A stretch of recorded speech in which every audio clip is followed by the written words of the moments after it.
এ যেন এক রাজসিক বিদায়। মায়ামিতে কলম্বিয়ার বিপক্ষে 1-0 গোলের জয়ের পর কোপা আমেরিকার শিরোপা উৎসবের মাধ্যমে আন্তর্জাতিক ফুটবলকে বিদায় বললেন আর্জেন্টিনার অন্যতম মহাতারকা অ্যাঞ্জেল ডি মারিয়া।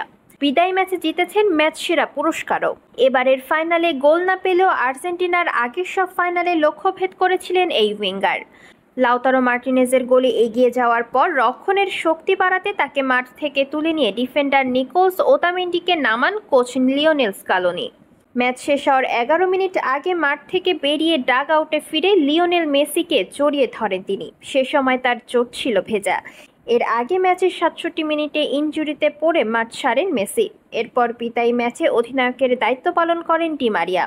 জাতীয় দলের জার্সিতে 145 ম্যাচ খেলেছেন তিনি, জিতেছেন 5টি শিরোপা।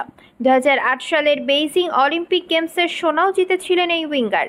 2008 সালে বেইজিং অলিম্পিক, 2021 সালে কোপা আমেরিকা, 2022 সালের ফিনালেসিমা এবং 2022 কাতার বিশ্বকাপের ফাইনালে গোল করেছিলেন ডি মারিয়া। শুধুমাত্র আর্জেন্টিনা জয় পাওয়া এই ফাইনালে গোল পাননি তিনি। শিরোপা দিয়ে ক্যারিয়ার শেষ করতে পেরে উচ্ছ্বাসিত ডি মারিয়া। তিনি বলেন, এটি লেখা ছিল এবং এটি এভাবেই শেষ হওয়ার কথা। আমি সহ সবাই একই স্বপ্ন দেখেছি এবং সতীর্থদেরও তাই বলেছি।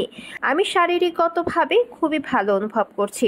তিনি আরও যোগ করেন, সবাইকে ছেড়ে যেতে হবে এবার আমি এই প্রজন্মের কাছে চিরকাল কৃতজ্ঞ, যারা আমাকে সবকিছু দিয়েছে এবং আমি যা চেয়েছিলাম তা অর্জন করতে সাহায্য করেছে।